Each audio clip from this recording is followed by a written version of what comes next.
चाहे बेधी राखे राम, चाहे बेधी राखे राम, अरे ताही बेधी रही और सीताराम, सीताराम, सीताराम कहिए, सीताराम, सीताराम, सीताराम कहिए। जाहि विधि राखे राम, ताहि विधि रही और सीताराम, सीताराम, सीताराम कहिए।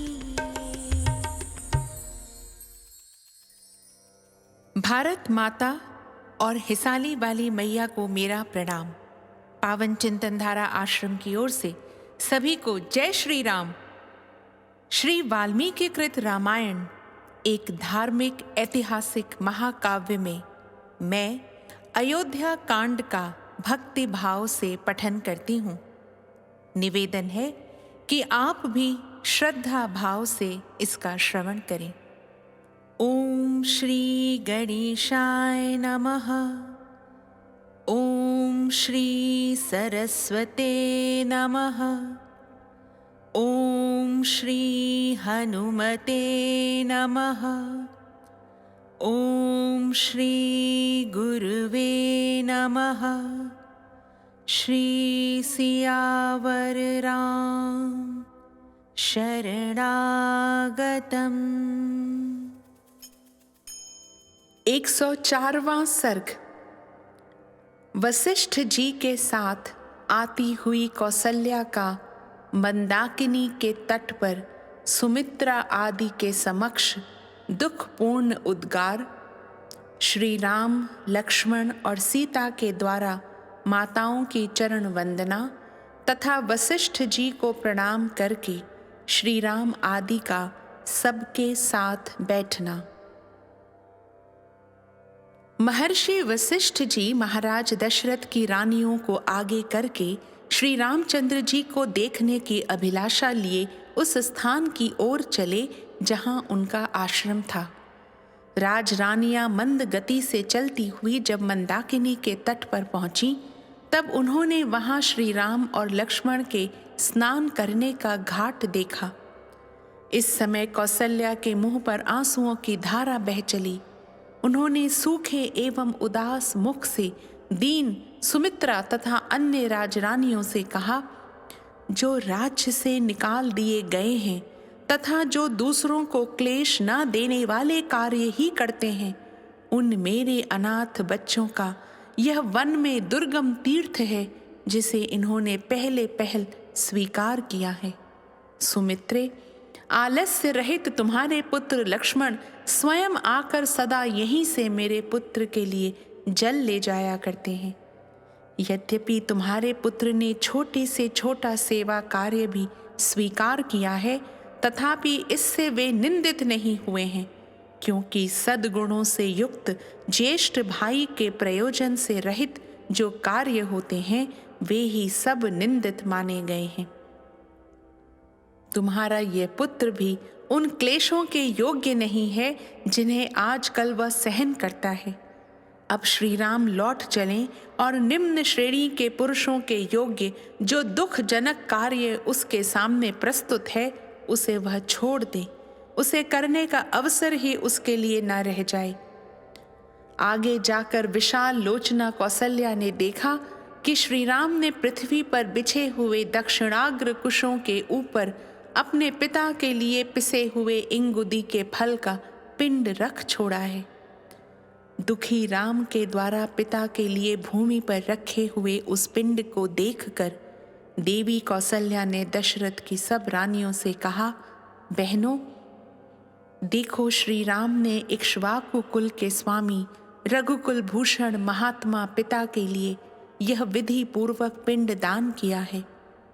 देवता के समान तेजस्वी वे महामना भूपाल नाना प्रकार के उत्तम भोग भोग चुके हैं। उनके लिए यह भोजन मैं उचित नहीं मानती। जो चारों समुद्रों तक की पृथ्वी का राज्य भोग कर भूतल पर देवराज इंद्र के समान प्रतापी थे, वे भूपाल महाराज दशरथ पिसे हुए इंगुदी फल का पिंड कैसे खा रहे होंगे। संसार में इससे बढ़कर महान दुख मुझे और कोई नहीं प्रतीत होता है, जिसके अधीन होकर श्री राम समृद्धिशाली होते हुए भी अपने पिता को इंगुदी के पिसे हुए फल का पिंड दें। श्री राम ने अपने पिता को इंगुदी का पिण्याक पिसा हुआ फल प्रदान किया है। यह देखकर दुख से मेरे हृदय के सहस्रों टुकड़े क्यों नहीं हो जाते हैं। यह लौकिकी श्रुति, लोक विख्यात कहावत निश्चय ही मुझे सत्य प्रतीत हो रही है कि मनुष्य स्वयं जो अन्न खाता है, उसके देवता भी उसी अन्न को ग्रहण करते हैं। इस प्रकार शोक से आर्त हुई कौसल्या को उस समय उनकी सौतें समझा बुझा कर उन्हें आगे ले गईं। आश्रम पर पहुंचकर उन सब ने श्री राम को देखा, जो स्वर्ग से गिरे हुए देवता के समान जान पड़ते थे। भोगों का परित्याग करके तपस्वी जीवन व्यतीत करने वाले श्री राम को देखकर उनकी माताएं शोक से कातर हो गईं और आर्त भाव से फूट फूट कर रोती हुई आंसू बहाने लगीं। सत्य प्रतिज्ञ नर श्रेष्ठ श्री राम माताओं को देखते ही उठकर खड़े हो गए और बारी बारी से उन सब के चरणार विंदों का स्पर्श किया। विशाल नेत्रों वाली माताएं स्नेहवश, जिनकी अंगुलियां कोमल और स्पर्श सुखद था, उन सुंदर हाथों से श्री राम की पीठ से धूल पोंछने लगी। श्री राम के बाद लक्ष्मण भी उन सभी दुखिया माताओं को देखकर दुखी हो गए और उन्होंने स्नेह पूर्वक धीरे धीरे उनके चरणों में प्रणाम किया। उन सब माताओं ने श्री राम के साथ जैसा बर्ताव किया था, वैसे ही उत्तम लक्षणों से युक्त दशरथ नंदन लक्ष्मण के साथ भी किया। तदनंतर आंसू भरे नेत्रों वाली दुखिनी सीता भी सभी सासुओं के चरणों में प्रणाम करके उनके आगे खड़ी हो गई।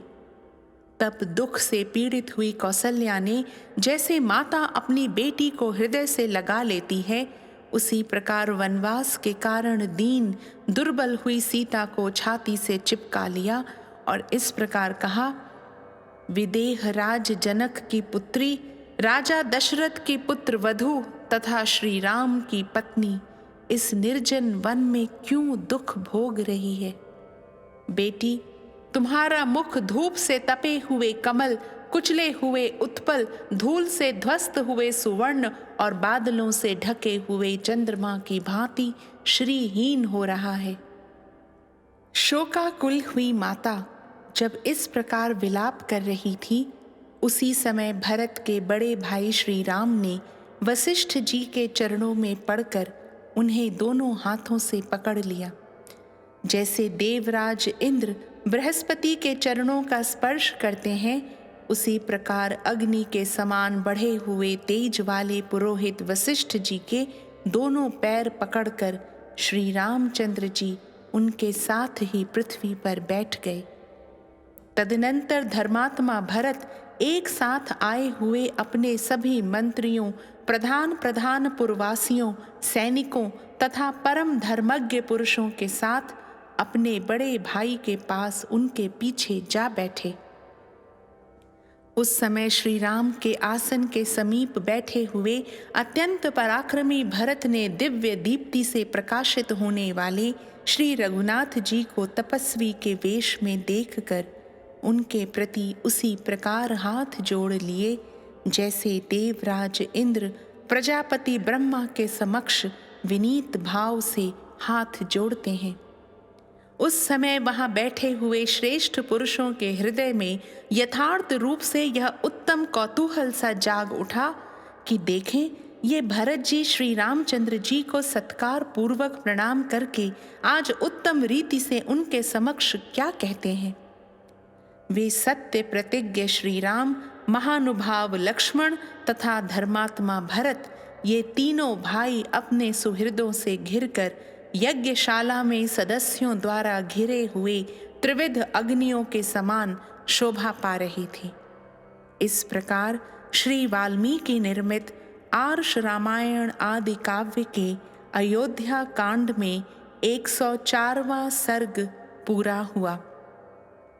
राम रामेति रामेति रमे रामे मनोरमे सहस्र नाम ततुल्यम राम नाम वरानने। 105वां सर्ग। भरत का श्री राम को अयोध्या में चलकर राज्य ग्रहण करने के लिए कहना, श्री राम का जीवन की अनित्यता बताते हुए पिता की मृत्यु के लिए शोक न करने का भरत को उपदेश देना और पिता की आज्ञा का पालन करने के लिए ही राज्य ग्रहण न करके वन में रहने का ही दृढ़ निश्चय बताना। अपने सुहृदों से घिरकर बैठे हुए पुरुष सिंह श्री राम आदि भाइयों की वह रात्रि पिता की मृत्यु के दुख से शोक करते हुए ही व्यतीत हुई। सबेरा होने पर भरत आदि तीनों भाई सुहृदों के साथ ही मंदाकिनी के तट पर गए और स्नान होम एवं जप आदि करके पुनः श्री राम के पास लौट आए। वहां आकर सभी चुपचाप बैठ गए, कोई कुछ नहीं बोल रहा था। तब सुहृदों के बीच में बैठे हुए भरत ने श्री राम से इस प्रकार कहा, भैया, पिताजी ने वरदान देकर मेरी माता को संतुष्ट कर दिया और माता ने यह राज्य मुझे दे दिया। अब मैं अपनी ओर से यह अकंटक राज्य आपकी ही सेवा में समर्पित करता हूँ। आप इसका पालन एवं उपभोग कीजिए। वर्षा काल में जल के महान वेग से टूटे हुए सेतु की भांति इस विशाल राज्य खंड को संभालना आपके सिवा दूसरे के लिए अत्यंत कठिन है। पृथ्वीनाथ, जैसे गधा घोड़े की और अन्य साधारण पक्षी गरुड़ की चाल नहीं चल सकते, उसी प्रकार मुझ में आपकी गति का, आपकी पालन पद्धति का अनुसरण करने की शक्ति नहीं है। श्री राम, जिसके पास आकर दूसरे लोग जीवन निर्वाह करते हैं, उसी का जीवन उत्तम है, और जो दूसरों का आश्रय लेकर जीवन निर्वाह करता है, उसका जीवन दुखमय है। अतः आपके लिए राज्य करना ही उचित है। जैसे फल की इच्छा रखने वाले किसी पुरुष ने एक वृक्ष लगाया, उसे पाल पोस कर बड़ा किया, फिर उसके तने मोटे हो गए और वह ऐसा विशाल वृक्ष हो गया कि किसी नाटे कद के पुरुष के लिए उस पर चढ़ना अत्यंत कठिन था। उस वृक्ष में जब फूल लग जाएं, उसके बाद भी यदि वह फल न दिखा सके, तो जिसके लिए उस वृक्ष को लगाया गया था, वह उद्देश्य पूरा न हो सका। ऐसी स्थिति में उसे लगाने वाला पुरुष उस प्रसन्नता का अनुभव नहीं करता जो फल की प्राप्ति होने से संभावित थी। महाबाहो, यह एक उपमा है। इसका अर्थ आप स्वयं समझ लें। अर्थात पिताजी ने आप जैसे सर्व सद्गुण संपन्न पुत्र को लोक रक्षा के लिए उत्पन्न किया था। यदि आपने राज्य पालन का भार अपने हाथ में नहीं लिया, तो उनका वह उद्देश्य व्यर्थ हो जाएगा। इस राज्य पालन के अवसर पर आप श्रेष्ठ एवं भरण पोषण में समर्थ होकर भी यदि हम भृत्यों का शासन नहीं करेंगे, तो पूर्वोक्त उपमा ही आपके लिए लागू होगी।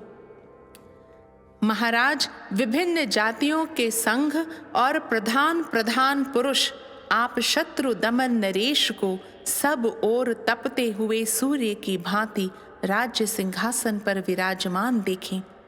ककुत्स कुलभूषण, इस प्रकार आपके अयोध्या को लौटते समय मतवाले हाथी गर्जना करे और अंतःपुर की स्त्रियां एकाग्र चित्त होकर प्रसन्नता पूर्वक आपका अभिनंदन करें। इस प्रकार श्री राम से राज्य ग्रहण के लिए प्रार्थना करते हुए भरत जी की बात सुनकर नगर के भिन्न भिन्न मनुष्यों ने उसका भली भांति अनुमोदन किया।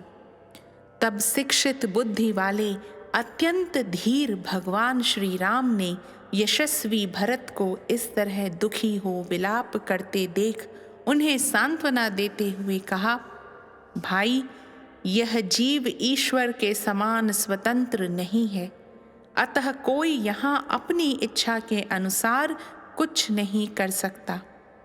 काल इस पुरुष को इधर उधर खींचता रहता है। समस्त संग्रहों का अंत विनाश है, लौकिक उन्नतियों का अंत पतन है, संयोग का अंत वियोग है और जीवन का अंत मरण है। जैसे पके हुए फलों को पतन के सिवा और किसी से भय नहीं है, उसी प्रकार उत्पन्न हुए मनुष्यों को मृत्यु के सिवा और किसी से भय नहीं है। जैसे सुदृढ़ खंबे वाला मकान भी पुराना होने पर गिर जाता है, उसी प्रकार मनुष्य जरा और मृत्यु के वश में पड़कर नष्ट हो जाते हैं। जो रात बीत जाती है वह लौट कर फिर नहीं आती है। जैसे यमुना जल से भरे हुए समुद्र की ओर जाती ही है, उधर से लौटती नहीं। दिन रात लगातार बीत रहे हैं और इस संसार में सभी प्राणियों की आयु का तीव्र गति से नाश कर रहे हैं। ठीक वैसे ही जैसे सूर्य की किरणें ग्रीष्म ऋतु में जल को शीघ्रता पूर्वक सोखती रहती हैं। तुम अपने ही लिए चिंता करो, दूसरे के लिए क्यों बार बार शोक करते हो। कोई इस लोक में स्थित हो या अन्यत्र गया हो, जिस किसी की भी आयु तो निरंतर क्षीण ही हो रही है। मृत्यु साथ ही चलती है, साथ ही बैठती है और बहुत बड़े मार्ग की यात्रा में भी साथ ही जाकर वह मनुष्य के साथ ही लौटती है। शरीर में झुर्रियां पड़ गई, सिर के बाल सफेद हो गए, फिर जरावस्था से जीर्ण हुआ मनुष्य कौन सा उपाय करके मृत्यु से बचने के लिए अपना प्रभाव प्रकट कर सकता है।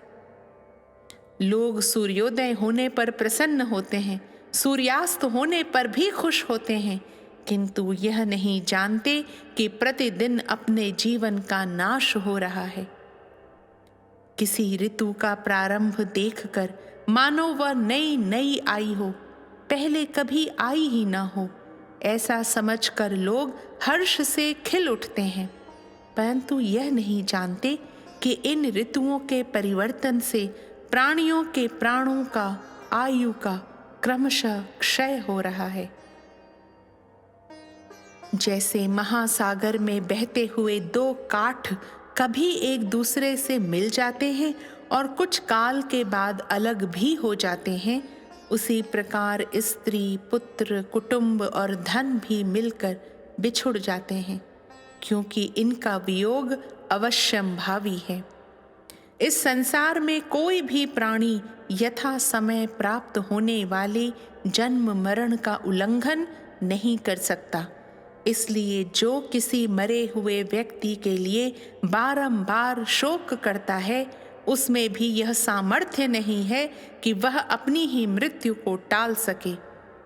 जैसे आगे जाते हुए यात्रियों अथवा व्यापारियों के समुदाय से रास्ते में खड़ा हुआ पथिक यूं कहे कि मैं भी आप लोगों के पीछे पीछे आऊंगा और तदनुसार वह उनके पीछे पीछे जाए, उसी प्रकार हमारे पूर्वज, पिता, पितामह आदि जिस मार्ग से गए हैं, जिस पर जाना अनिवार्य है तथा जिससे बचने का कोई उपाय नहीं है, उसी मार्ग पर स्थित हुआ मनुष्य किसी और के लिए शोक कैसे करे।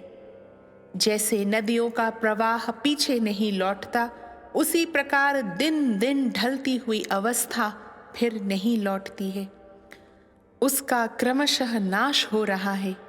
यह सोचकर आत्मा को कल्याण के साधन भूत धर्म में लगावे, क्योंकि सभी लोग अपना कल्याण चाहते हैं।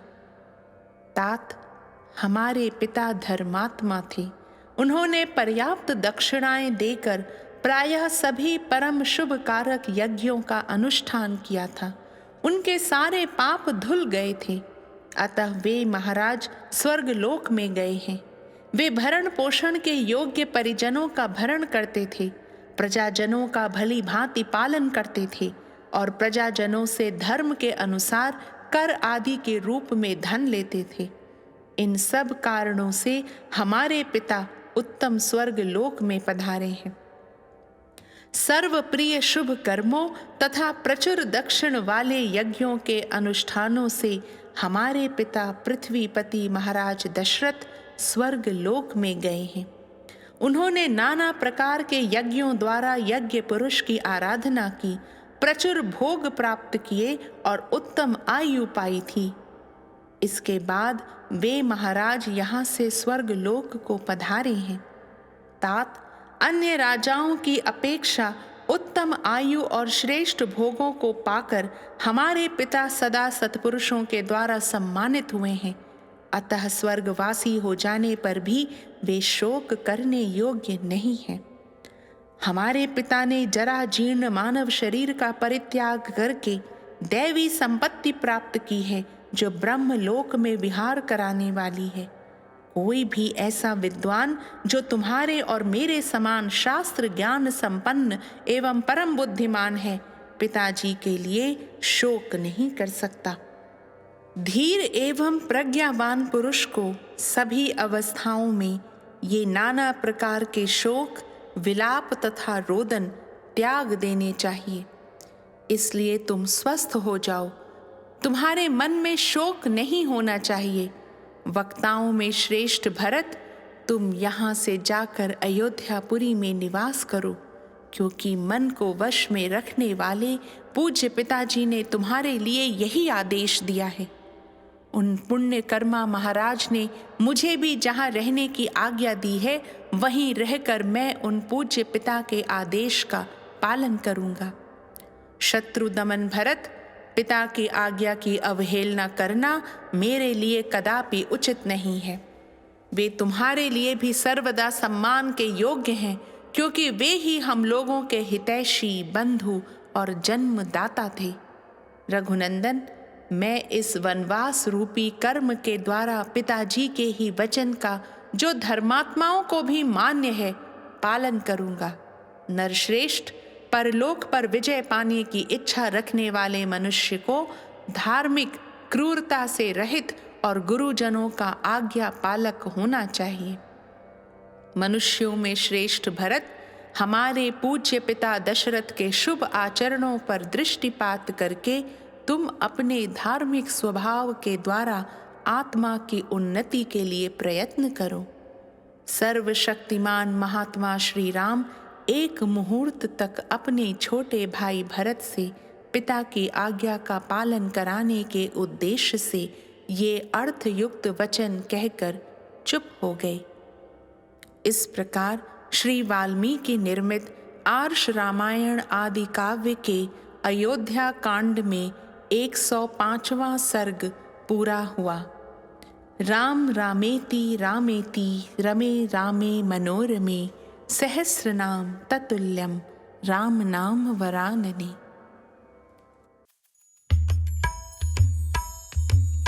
दशरथ